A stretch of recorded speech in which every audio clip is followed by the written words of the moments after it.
constant desire for absorption into the Lord. పుణ్యం రావాలన్నా భగవద్ అనుగ్రహం కావాలి. దానం వల్ల పుణ్యం వస్తుంది. కానీ దానం చేయాలంటే మరి రైల్లో ప్రయాణం చేస్తుంటే పక్క కంపార్ట్మెంట్కి వచ్చి ముష్టివాడు వెనుదిరిగి వెళ్ళిపోతాడు, మన దగ్గరికి రాడు. ఓ 10 రూపాయలు చేత్తో పెట్టుకుని ఇది దానం చెయ్యాలని అనుకున్నా ఎవరూ రాకపోవచ్చు. అప్పుడేం చెయ్యాలి? ఆ 10 రూపాయలను భగవత్పరం చెయ్యాలి.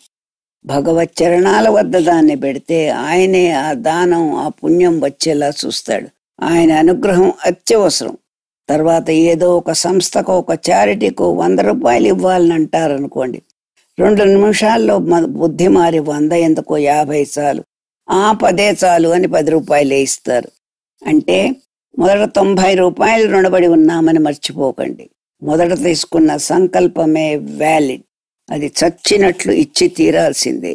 This Dzire is an essential ingredient of a true సాధక్. What is to be done to reach the supreme lord? Recognize first the grace of God for what you are now. This destroys your ego and you realize that God is responsible for your present state and that you are under His protection. One day you experience your ego disappears and you will see your presence in God. You will be apart from the rest of the world. Whatever it is, you will not be aware of the world around. You become aware of yourself in God.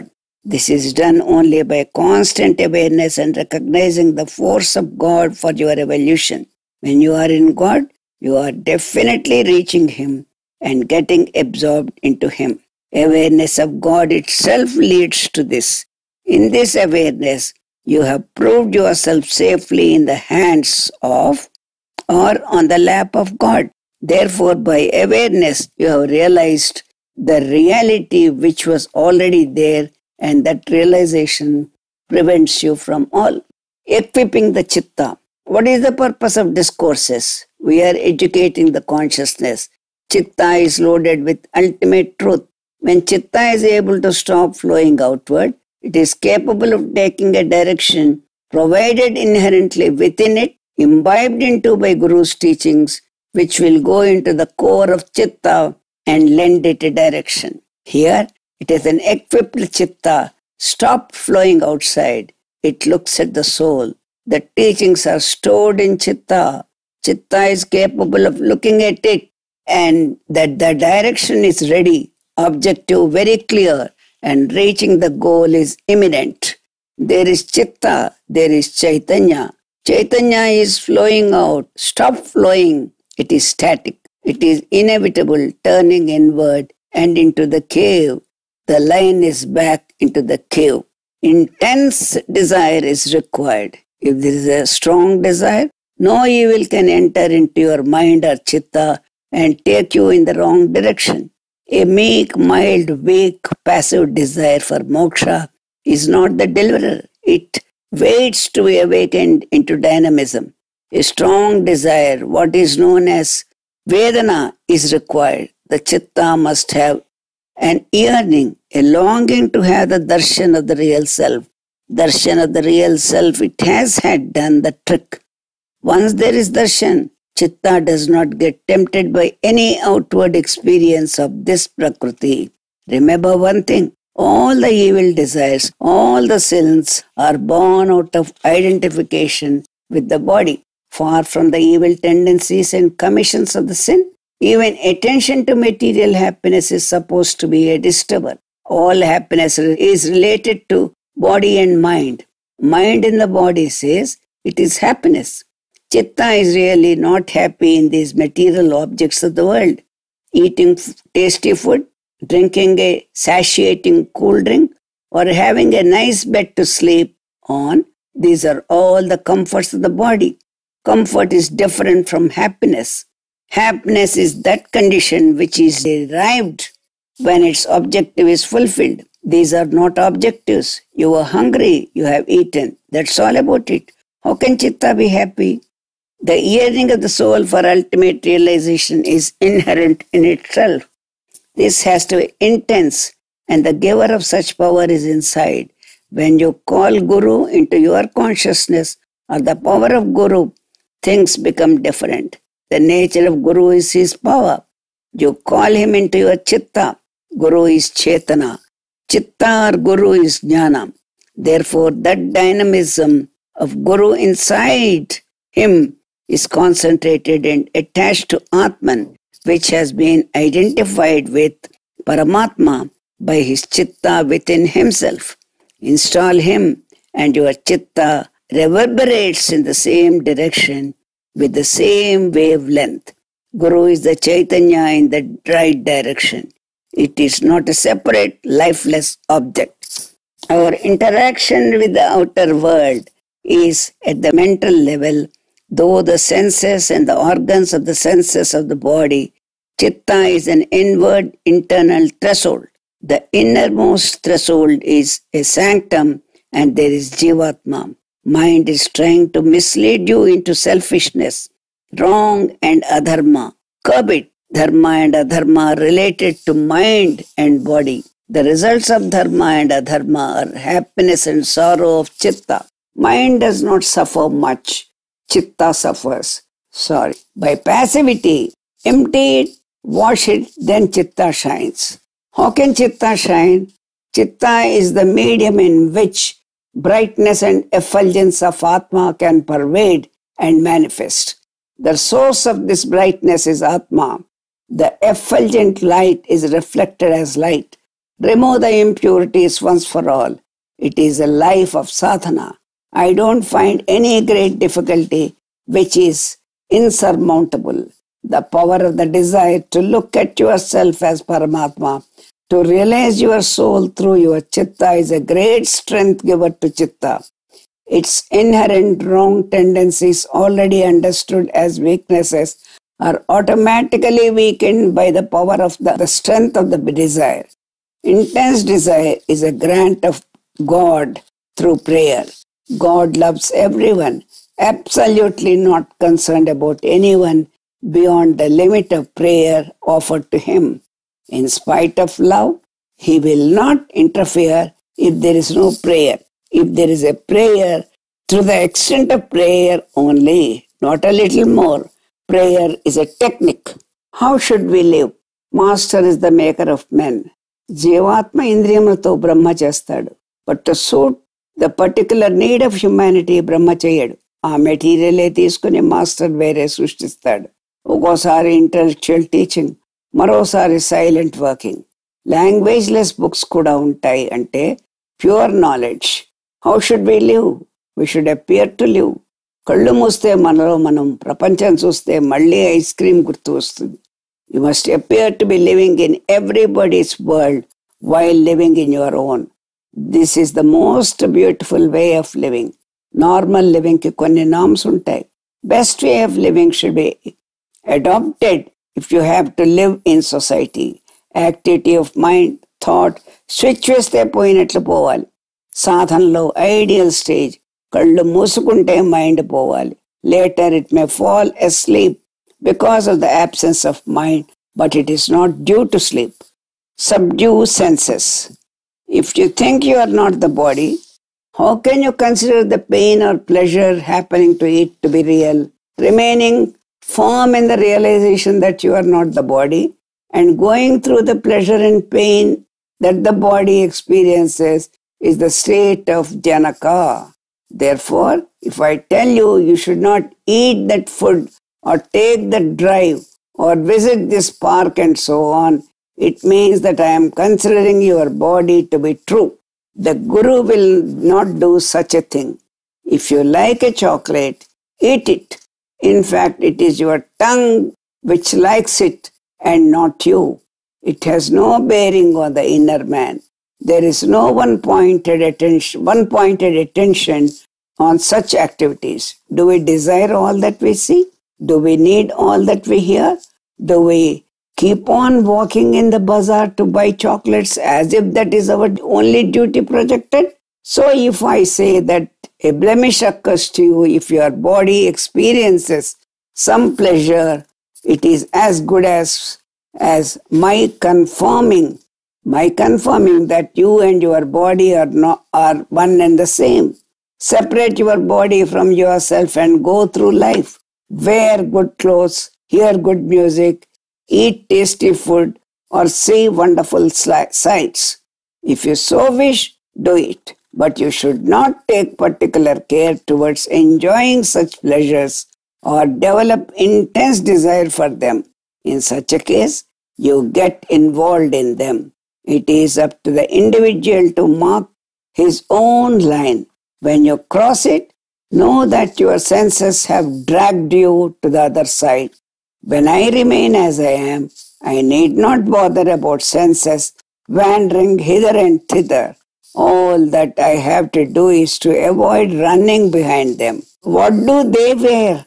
What do they eat? What do they hear? Why should I worry?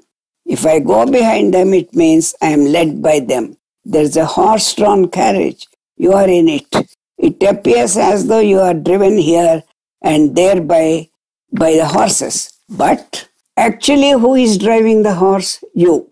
The reins are in your hands. So irrespective of what you say, what you may appear to others, like you are drawn by your senses in the body, it is you who are driving them. Remember this. So I am is the boss. The senses serve him. In fact, the senses are appointed by him. This is the subtlety. This is the secret in the creation.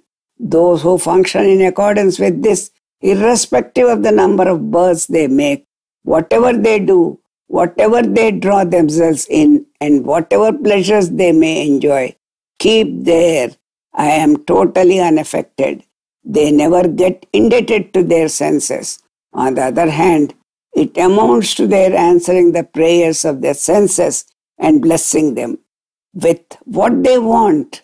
If you have this vision, there is no blemish. If not, it is nothing but indulgence for which you have to pay a price. Remember this. Always remain as the Lord of senses. You don't serve them. Allow them to serve you. You satisfy them like you please your servant on his birthday with a gift of clothing. You satisfy their desires. You do not enjoy them. They are different. This is ultimate message. Life is nothing but an elaboration of this. You can never experience royal pleasures this way. I oblige my senses. I grant my senses the pleasures that they seek. I will not follow them. They will not govern me. They will not demand. Servants get what they want by praying to the Lord and not by demanding them. You are drawn by the horses in the chariot. They take you where they turn, where they run, but you again order them where to take you. What is apparent is different from what actually it is. Apparently you are sitting in the chariot being drawn by the horses, but you are not following them. You are driving and ordering them. How to fight the evil? Is there a place where there is no God? Is there a place where evil exists exclusively without the presence of God?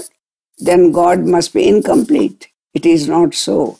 God is the witness to the development of souls through matter. Even a fleeting thought of a positive nature of the human consciousness is a bridge to the presence of God in him that will drive away the evil in man. There has not been a great fight against the evil.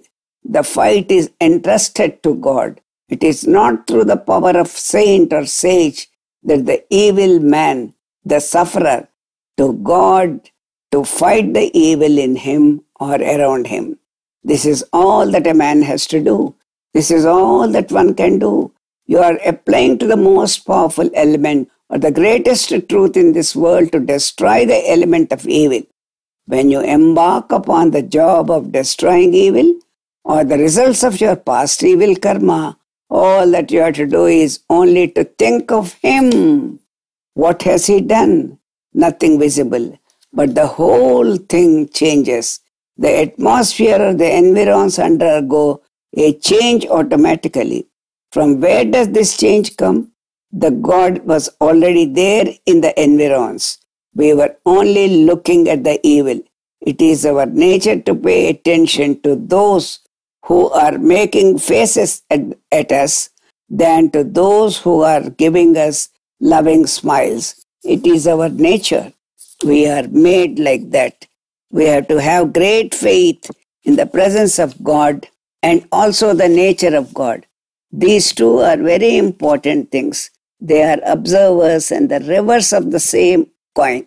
The presence of God includes the nature of God also, since anything cannot be different from its own nature in this world. There is no place without His presence, and there is no God without His original nature being present there. What is that nature? It is only to elevate us, take us to Him, to evolve in all good and bad that we go through. The kind of evil that we go through due to our own past is nothing. It is just a trickle in the ocean of nectar. We have lost the ability to entrust ourselves to the care of the all-powerful God, where, whether in a name or a form or a condition of purity, free from any name or form, this is the only human understanding of God. The human being can apply himself to God in his own framework that he made for himself. What you think of God for you is your God. You don't have to verify it with others. They have their God like you. You can always say, my God. How to look at the world? A few material problems may be there on the plane of relative truth in life, like illness, fulfillment of desires, marriage of children. They appear to us as reality for two reasons.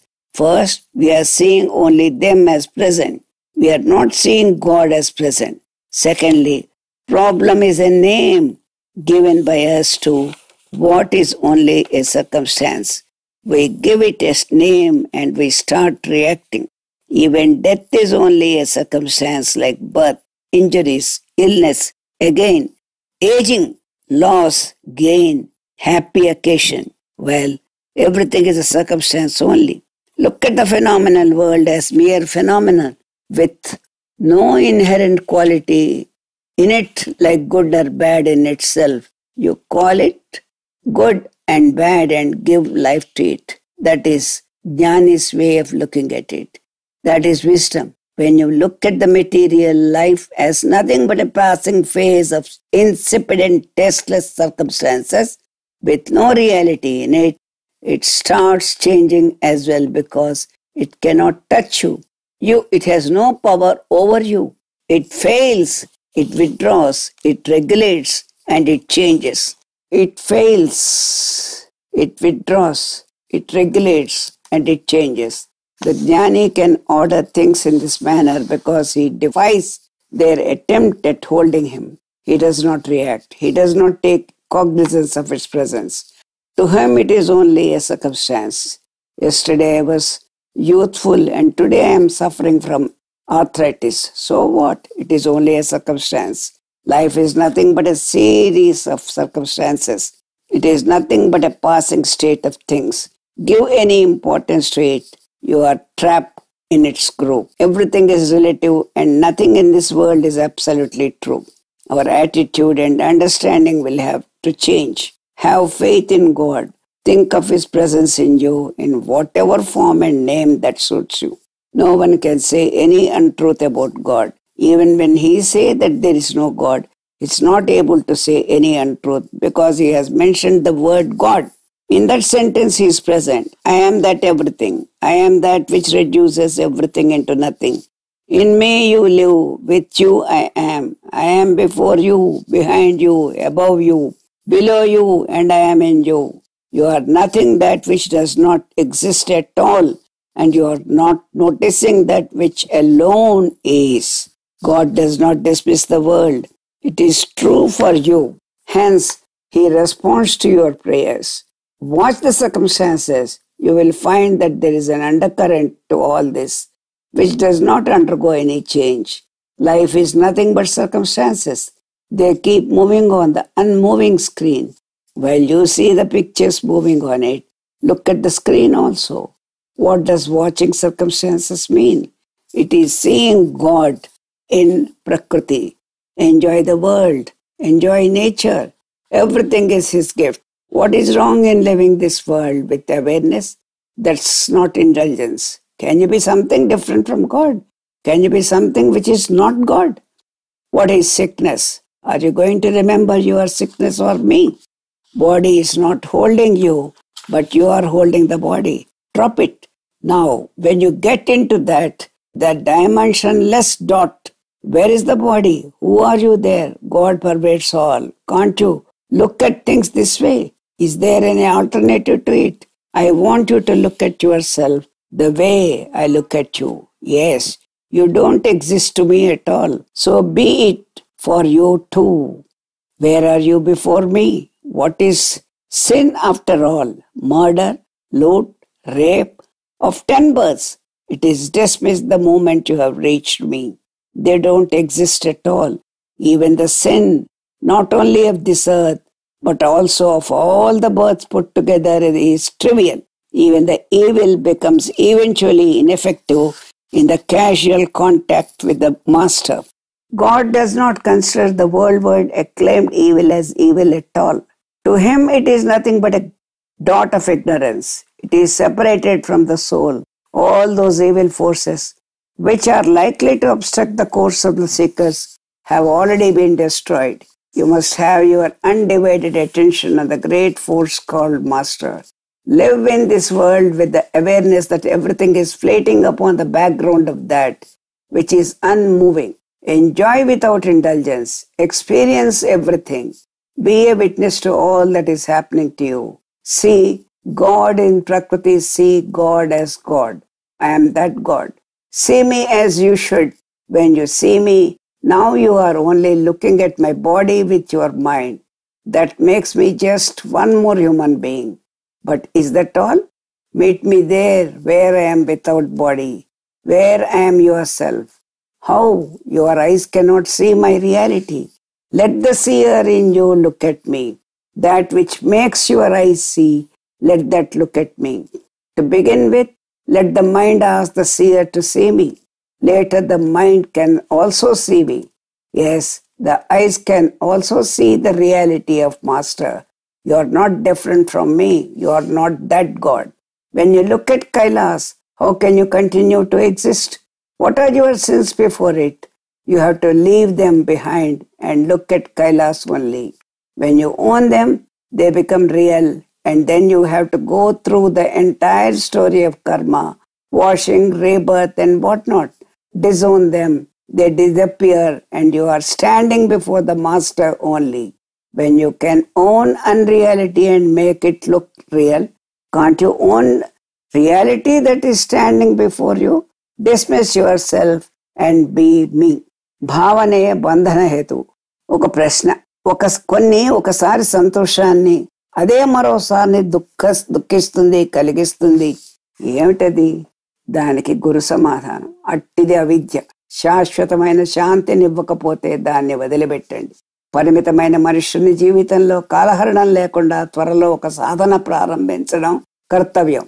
దీనికి ఒకటే ధ్యేయం, దుఃఖోపశాంతి. చర్చలతో కాలహరణం తప్ప లాభం ఏమీ లేదు. దుఃఖోపశమనానికి మార్గం అన్వేషించాలి. విలువైనది, అప్రూపమైనది కాలం. సాధనలోనే కాలం గడపాలి. భగవదనుభూతికి కర్మల అవసరం లేదు. తపస్సులోకి వెళ్ళిపో అని ప్రబోధం. జీవుణ్ణి బంధించడానికే సుఖదుఖాలు సృష్టించబడ్డాయి. సుఖదుఖాలను తప్పించుకునే ప్రయత్నం చేయవద్దు. రియాక్ట్ కావద్దు. అప్పుడు మోహంలో పడక మోక్షార్వుడిగా అవుతావు. సుఖదుఖాలపై సమదృష్టి అలవర్చుకో. అంతఃకంలో రెండింటిపై సమభావన కలిగి ఉండు. మనస్సులో ఉద్వేగం వస్తే అంతఃకంలో దుష్ట ప్రవృత్తి వస్తుంది. చిత్తవృత్తిలో సుఖదుఖాలకు ప్రవేశాన్నివ్వకు. జీవుడు శాశ్వతము, బ్రహ్మ వస్తువు శాశ్వతము. ప్రపంచము దేని చేత వ్యాపించబడి ఉన్నదో అది శాశ్వతము. ప్రపంచము శాశ్వతమైనదే కాదు. తపస్సులో సంస్కారాలను క్షాళనం చేసుకుని సాధకుడు శాంతిని పొందాలి. ఉన్నదానికి లేకపోవడం అంటూ లేదు, లేనిదానికి రూపకల్పన లేదు. తత్వవేత్తలైన జ్ఞానులు మాత్రమే సత్తు అసత్తులకు భేదము చూడగలరు. తాత్కాలికంగా ఉండి ఎప్పుడూ ఉన్నట్లు కనబడే దేహము దీనికి అసత్, దీనికి సత్యత్వము ఉనికి లేదు. అంటే దేహము, నశించే దేహము లేనే లేదు, ఉనికి లేదు. అంటే నశించే దేహము అది తప్ప రెండోది లేదు. సత్పదార్థమైన ఆత్మ లేకపోవడం లేదు. సామాన్యుడికి ఉన్నట్లు కనబడేది దేహాదులే, వారికి లేనట్లు కనబడేది ఆత్మ. జ్ఞాని దేహాదులను అసత్తుగా తెలుసుకుంటాడు. శరీరమే లేనప్పుడు దానికి సుఖదుఖాలు లేవు. ఎప్పుడూ ఉండే ఆత్మకు సుఖ దుఃఖాలు లేవు. అంటే సుఖ దుఃఖాలు అనేవే లేవు. పంచేంద్రియములు సృష్టిని అనుభవిస్తూ సుఖ దుఃఖాలనే భావాలను పొందుతున్నాయి. ఇదంతా మాయ, అబద్ధం. ఉత్తములు సుఖ దుఃఖాలను ఓర్చుకుని చివరికి అమృతత్వాన్ని పొందుతారు. ఎప్పుడూ ఉండేదానికి ఎప్పుడో లేకపోవడం అనేది లేదు. ఆత్మవస్తువుకి లేకపోవడం అనేది లేదు.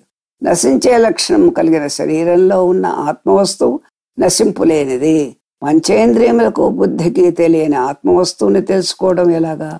ఆత్మ శాశ్వతమైనది, నిత్యమైనది, దుఃఖం లేనిది, శరీరం ఎప్పుడూ లేనిదే అయితే ఆత్మను తెలుసుకునేవాడెవడు?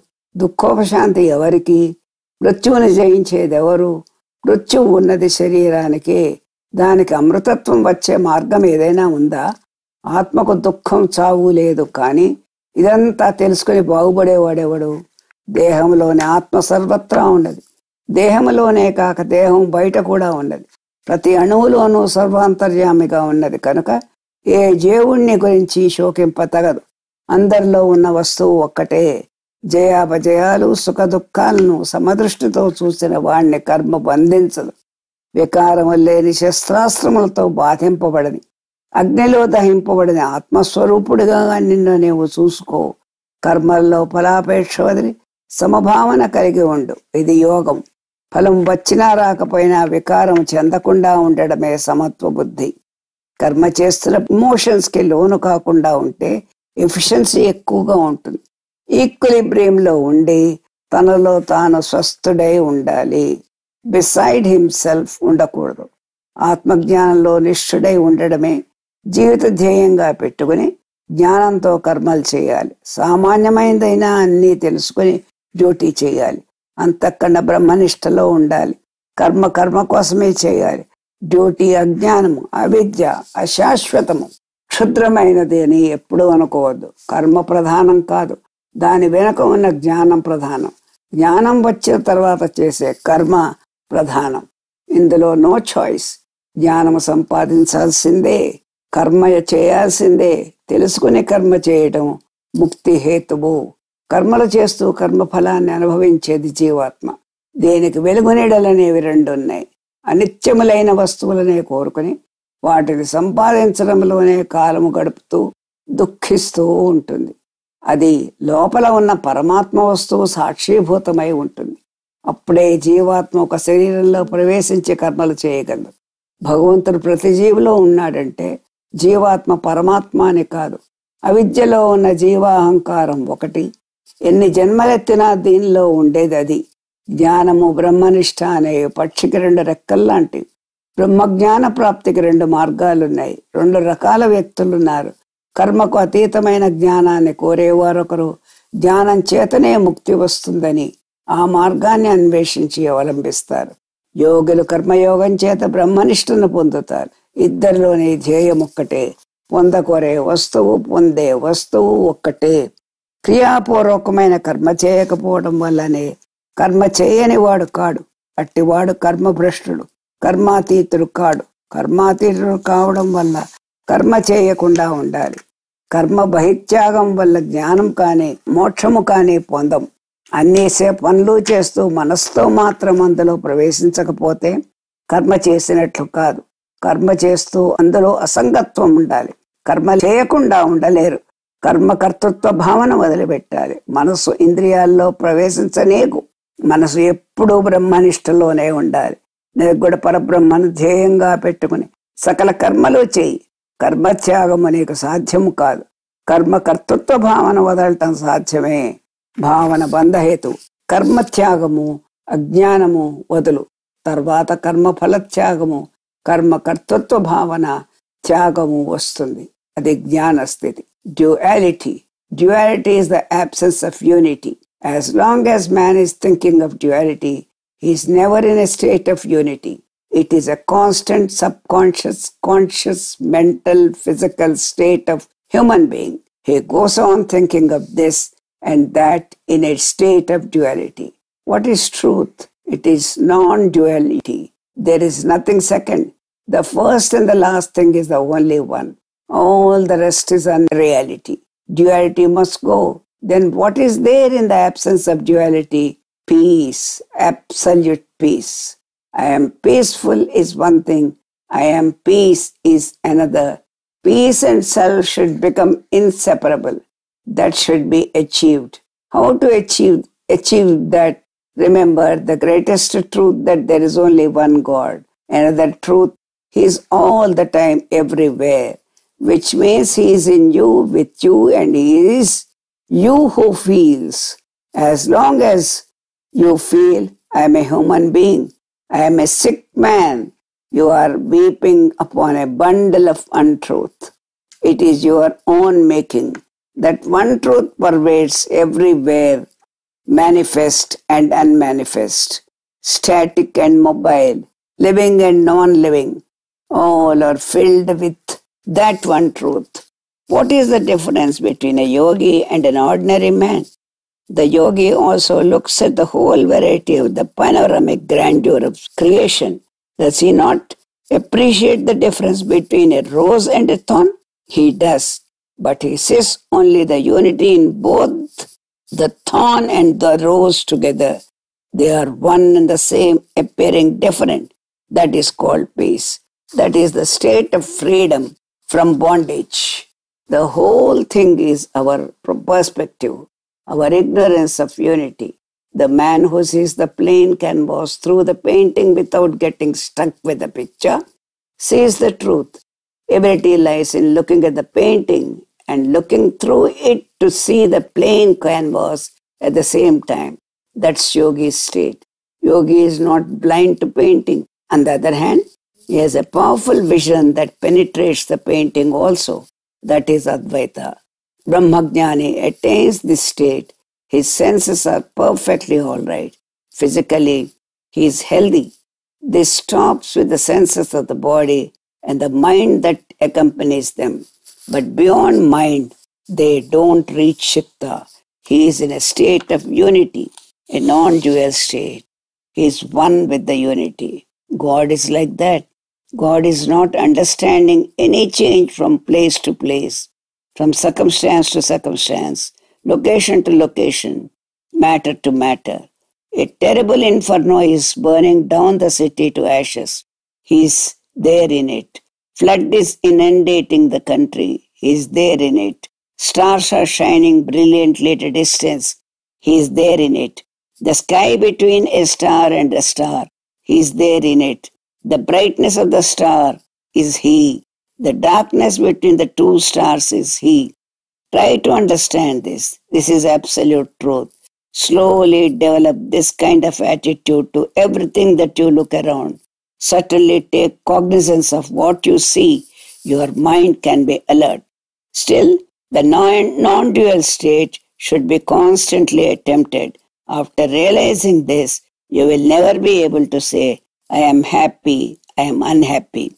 Over a time, without your knowledge, nature obeys. That is Mahayogi Samadhi. Mahayogi is one who sees unity in everything, with unity in everything, which pervades all, in which everything is living. He is able to see that. Therefore, everything obeys him. Concentration of consciousness. సాధకుడికి extreme cold climate is better than extreme hot one. మాస్టర్కి కొంతమంది జీవుల సోల్స్లో enter అయి తన్ను తాను ప్రతిష్ఠించుకుంటాడు. Ego with vasanas does not allow the mind to penetrate and see their master. మనస్సుని దృఢంగా గురుమూర్తి ధ్యానంలో ఉంచుకుంటే మైండ్లో మాస్టర్ తప్ప మరి ఏ తదితర వరల్డ్ లేని స్ప్లిట్ సెకండ్ కాన్సన్ట్రేషన్ కుదిరినా master will give darshan with the self.